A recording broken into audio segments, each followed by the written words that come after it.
Meron talaga dito. Ito, part of the cave. Makikita nyo itong Yung mga tuwar, yung mga revolutionary. itong lugar na ito. Nasabi nga nila dito daw nagtago ang mga tuwar o mga rebels sa cave na ito. Kaya ayan sila, ayan makikita nyo. Yeah.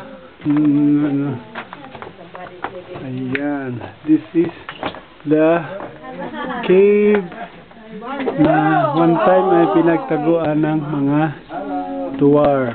Ayan, oh, may nakikita pa kayong banig sa loob. Yes.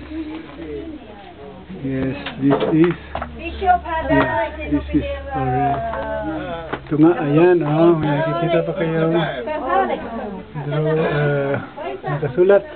My grandbrother Ayan.